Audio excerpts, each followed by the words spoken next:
Of course I hate these people, and let's all hate these people, because maybe hate is what we need if we're going to get something done. I mean, it's incredible when a reporter asks me whether or not I have compassion for the people that did this crime. I have absolutely no compassion. Obviously. How about if it were asked this way? We don't know who did that crime, and the court's going to decide who did that crime. Were you prejudging those arrested? No, I'm not prejudging at all. I'm not in this particular case. I'm saying if they're found guilty, if the woman died, which she hopefully will not be dying, but if the woman died, I think they should be executed.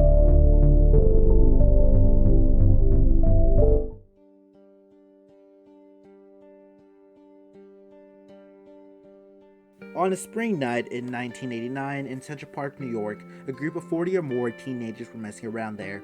This group consisted of mostly African American and Hispanic teenagers.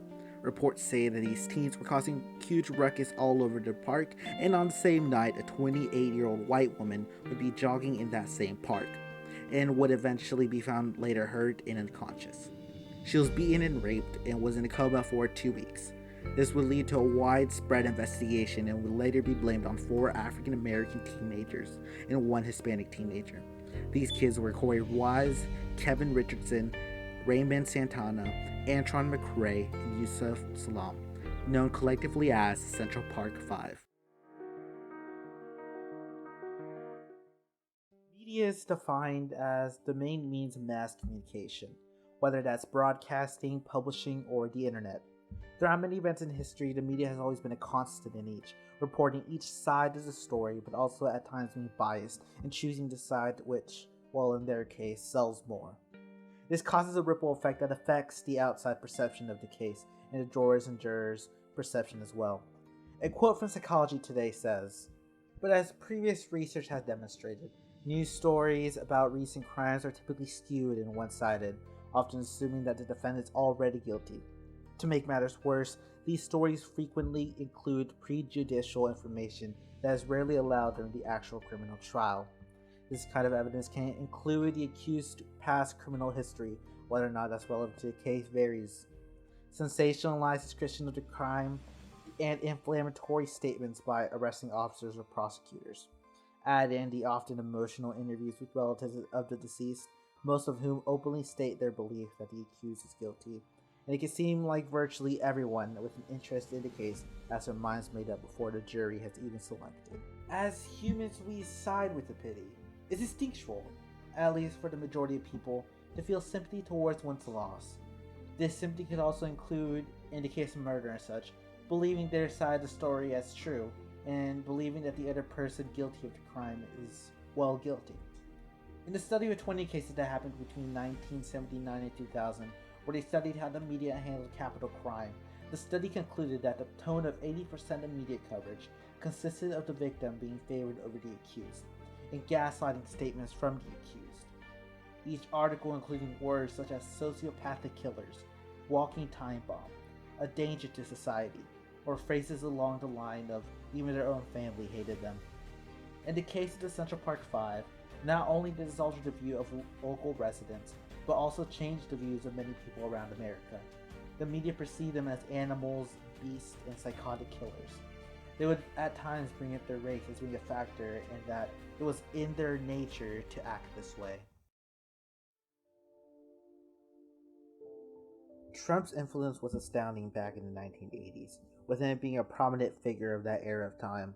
His egotistical manner were a trivial part of his influence over people, and more specifically, his influence in the New York area. From statements such as, "Who has done as much as I have? No one has done more in New York than me. Those who dislike me don't know me, and have never met me. My guess is that they dislike me out of jealousy. I love to have enemies. I fight my enemies. I like beating my enemies to the ground."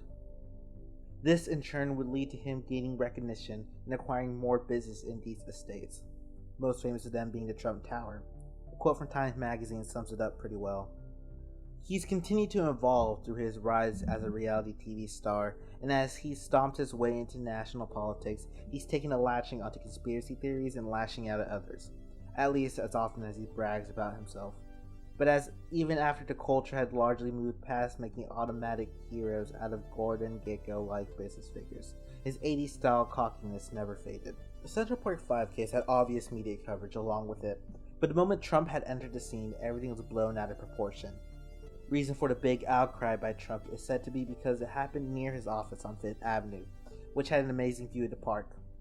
As reported, he paid for ads on multiple newspapers for the government to bring back the death penalty, with a headline saying, "Bring back the death penalty, bring back our police." It states how these kids should be killed, and that they're probably laughing right now about how they'll get away with it. He made them feel like animals, that they will run rampage again and hurt and rape another person. A quote directly from the ad says, "I recently watched a newscast trying to explain the anger in these young men. I wanted to understand our anger. I want them to be afraid." This ad, along with many interviews he had about the case, would make this case the talk of the town, having multiple media outlets interviewing the family of the prosecutor and a lot more talking to the family of the accused. These families would be harassed and sent death threats by hundreds of people in the city. This would happen more to young Salem and his family as multiple people did try to harm them. A quote from The Guardian reads, "All 5 minors had already been paraded in front of the cameras and had their names and addresses published. But Salem said he and his family received more death threats after the papers ran Trump's full-page screed." On a daytime TV show 2 days later, a female audience member called for the boys to be castrated and echoed the calls for the death penalty if Mai died. Pat Buchanan, the former Republican White House aide, called for the oldest of the group, Wise, to be tried, convicted, and hanged in Central Park by June 1st. This influence on the case and the pressure from the media and from the people to find these boys guilty was a massive pressure on the judge and jurors.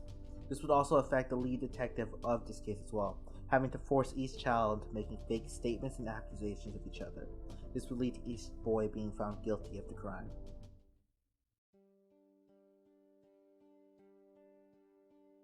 Years later, once the real culprit revealed themselves to be Matias Reyes, they received a total of $41 million. This was after a 13-year case with the city over discrimination charges and emotional stress. They would go on to speak about the injustice in the criminal justice system and the role that Trump had held in this case. The struggle between media and its influence still goes on to this day, and as media has advanced more, the more prevalent it is for people to stand guard. There are people who have influence, and sometimes, if not considering others, could use them in a bad way. This is Danny Reynoso Diaz, signing out.